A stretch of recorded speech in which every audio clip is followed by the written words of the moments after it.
सारण बिहार में जन्मे गरखा प्रखंड के मिर्ज़ापुर पंचायत के मनोहर बसंत गांव में कैप्टन राजेंद्र सिंह का जन्म हुआ था। कैप्टन राजेंद्र सिंह भारत चीन युद्ध में शहीद हो गए थे सन 62 के युद्ध में। कैप्टन राजेंद्र सिंह के विषय में बता रहे हैं बसंत के गौहर बसंत निवासी परमहंस सिंह जी, जो पटना स्टेशन पर रिजर्वेशन पर्यवेक्षक थे। कैसे थे कैप्टन राजेंद्र सिंह?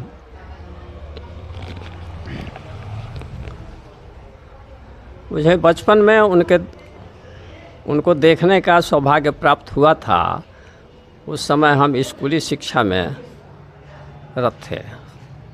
कैप्टन साहब बहुत सामान्य परिवार से, अति सामान्य परिवार से कहें, पटना यूनिवर्सिटी से ग्रेजुएशन करके और एनसीसी का सर्टिफिकेट हासिल करके और सेकंड लेफ्टिनेंट में सैन्य सेवा में नियुक्त हुए थे।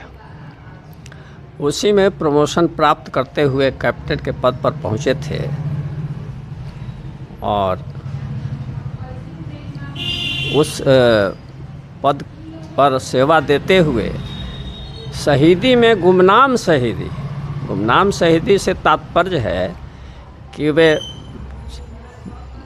उत्तरी सीमा पर, पूर्वी उत्तर सीमा पर, पूर्वोत्तर सीमा पर जब युद्ध का घोष हुआ, चीन की तरफ से आक्रमण हुआ, तब इन लोगों को उतार दिया गया और बिना किसी तैयारी के भारत के सैन्य सामग्री या सैन्य सजावट जो है वो अत्यंत ही दयनीय स्थिति में थी। इस स्थिति में गए और बर्फ़ में ये लोग, ऐसा समझिए कि सब लोग गल गए। कुछ पता नहीं चला उनका, कोई अवशेष या कुछ प्राप्त नहीं हुआ और उस युद्ध में इस धरती के एक लाल और हम लोगों के माने प्रेरणा स्रोत परम स्नेही कैप्टन साहब का देहावसान हो गया। जब वे अपनी सेवा काल में इधर से गुजरते थे तो लोग देखने के लिए, गांव के लोग यदाकदा खड़ा हो जाते थे उनका दर्शन करने के लिए। इतना सम्मान था और इतना आदर था इधर के लोगों में, इतनी उत्सुकता थी उनके प्रति कि लोग भाववश खड़े होकर के उनको निहारते थे।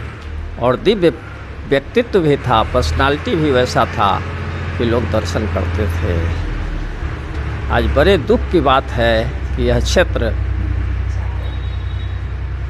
उनके अभाव में गमगीन है, उनकी याद को सजोए हुए है, लेकिन उनकी याद एक प्रेरणा दे रही है हम लोगों को कि किस तरह से उन्होंने देश की सेवा में और देश की रक्षा में अपने को बलिदान कर दिया, अपना कोई स्वार्थ नहीं रखा और गुमनाम रूप में चले गए।